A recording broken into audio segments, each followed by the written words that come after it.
అన్నమయ్య జిల్లా ములకల చెరువు నకిలీ లిక్కర్ కేసులో టీడీపీ నేత జయచంద్రారెడ్డిని పోలీసులు అరెస్ట్ చేశారు. ములకల చెరువు నకిలీ లిక్కర్ కేసులో A17 గా ఉన్నారు జయచంద్రారెడ్డి. బెంగళూరులో ఆయన్ని అదుపులోకి తీసుకున్నారు పోలీసులు. జయచంద్రారెడ్డిని కాసేపట్లో తంబళ్లపల్లి కోర్టులో హాజరుపరచనున్నారు పోలీసులు. నకిలీ మద్యం కేసులను వైఎస్ఆర్సీపీపై నెట్టే ప్రయత్నం చేసింది టీడీపీ. నకిలీ లిక్కర్ దందాలో తన వాహనాల్లోనే మద్యం షాపులు, బెల్ట్ షాపులకు నకిలీ మద్యం సరఫరా చేయించారు టీడీపీ నేత జయచంద్రారెడ్డి. టీడీపీ నేత కావడం సిబిఐ విచారణకు ఆదేశించకుండా తన చేతిలో ఉన్న సిట్ ద్వారా అడ్డగోలుగులా నకిలీ మద్యం కేసు విచారణ జరిపిస్తున్నారు. మా కరెస్పాండెంట్ సురేందర్ లైవ్ లో జాయిన్ అవుతున్నారు. పూర్తి డీటెయిల్స్ అందిస్తారు. సురేందర్, చెప్పండి. కాసేపట్లో తంబళ్లపల్లిలో కోర్టులో హాజరుపరచనున్నట్టుగా చెప్తున్నారు. ఎట్టకేలకు ఇతను పోలీసులకు చిక్కిన పరిస్థితి.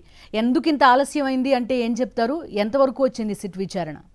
బిందు, మునకల చెరువు నకిలీ మద్యం కేసుకు సంబంధించి ఈరోజు ఉదయం జయచంద్రారెడ్డిని బెంగళూరులో ఎక్సైజ్ పోలీసులు అయితే అదుపులో తీసుకున్నట్టు తెలుస్తుంది. ఆయన్ని ప్రస్తుతం మదనపల్లి ఎక్సైజ్ కార్యాలయానికి తీసుకెళ్లారు. అక్కడ విచారణ జరుగుతున్నట్టు తెలుస్తుంది. అనంతరం ఆయన్ని కోర్టులో హాజరుపరిచే అవకాశాలు అవుతున్నాయి. అయితే ఈ కేసుకు సంబంధించి ప్రధాన సూత్రధారిగా జయచంద్రారెడ్డి ఉన్నాడు. జనార్దన్ రావుకి అండదండలు అందించాడు, ఆర్థిక సహకారాలు అందించాడు. దాంతోపాటు తన వాహనాల్లోనే పూర్తిగా అన్ని ఈ ఏదైతే మద్యానికి సంబంధించి బాటిల్స్ ఉన్నాయి ఇవన్నీ కూడా వైన్ షాపులకు కానీ లేకపోతే బార్లకు కానీ బెల్ట్ షాపులకు కానీ తరలించిన పరిస్థితి కూడా చాలా స్పష్టంగా కనిపించింది. సిట్ విచారణలో కూడా అదే అంశాలు అయితే చాలా స్పష్టంగా తెలిసాయి. దానికి సంబంధించి మొదటి నుంచి కూడా జయచంద్రారెడ్డి పేరు వచ్చినప్పటి నుంచి కూడా జయచంద్రారెడ్డిని పూర్తిగా టీడీపీ బహిష్కరించిందని చెప్పినా ఇప్పటివరకు అరెస్ట్ అయితే చేయలేదు. పూర్తిగా ఈ ఇష్యూనంతా కూడా వైఎస్ఆర్సీపీ మీద నెట్టే ఒక ప్రయత్నం అయితే చాలా స్పష్టంగా జరిగింది.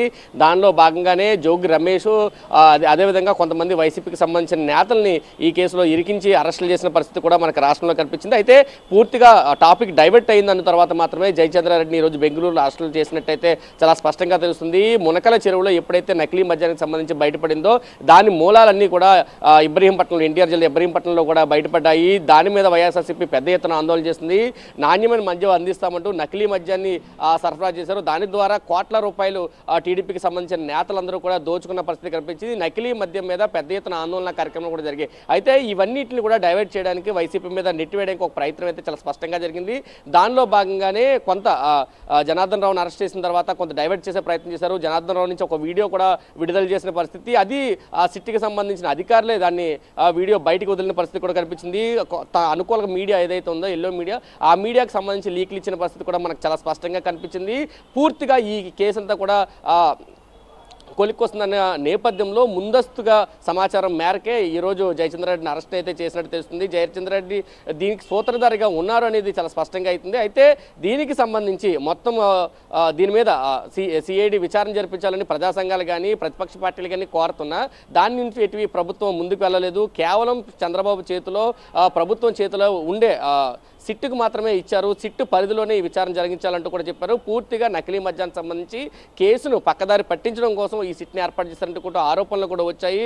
రాష్ట్రంలో మద్యం ఏరులై పారింది, నకిలీ మద్యం ఏరులై పారింది. ఎక్కడికక్కడ అన్ని షాపుల్లో కూడా బెల్ట్ షాపుల్లో సైతం ప్రజల ప్రాణాలు హరించే నకిలీ మద్యం ఏరులై పారిన నేపథ్యంలో దీని మీద రాష్ట్ర వ్యాప్తంగా పెద్ద చర్చ జరిగింది. అయితే ఇప్పటి వరకు జయచంద్రారెడ్డిని అరెస్టు ఎందుకు చేయలేదని ఒక ప్రశ్న అయితే ఉదయిస్తూనే ఉంటుంది. ఎందుకంటే జనార్దన్ రావు అరెస్ట్ అయిన తర్వాత ఆఫ్రికా పారిపోయాడంటూ సిట్ అధికారులు చెప్పారు. ఆగమేఘాల మీద జనార్దన్ రావు గన్నవరం విమానాశ్రయానికి రావడం, ఆయన అరెస్ట్ చేయడం, తరువాత దీనిలో కీలక సూత్రధారిగా ఉన్న టీడీపీ నేత జయచంద్రారెడ్డిని ఇప్పటివరకు ఎందుకు అరెస్ట్ చేయలేదు అనేది అయితే ఇప్పటివరకు ప్రశ్న తీస్తుంది. అందుబాటులో ఉన్నాడు, అందరికీ తెలుసు. కానీ 17 ఈ కేసులో 17వ నెంబర్గా ఉన్నాడు ఆయన, A17గా. అయితే ఇప్పటివరకు మిగతా వాళ్ళని అరెస్ట్ చేసి కేవలం టీడీపీకి సంబంధించిన జయచంద్రారెడ్డిని ఎందుకు అరెస్ట్ చేయలేదు? మరి కాసేపట్లోనే తంబళ్లపల్లి కోర్టులో జయచంద్రారెడ్డిని హాజరుపరచనున్నట్టుగా చెప్తున్నారు మా కరెస్పాండెంట్.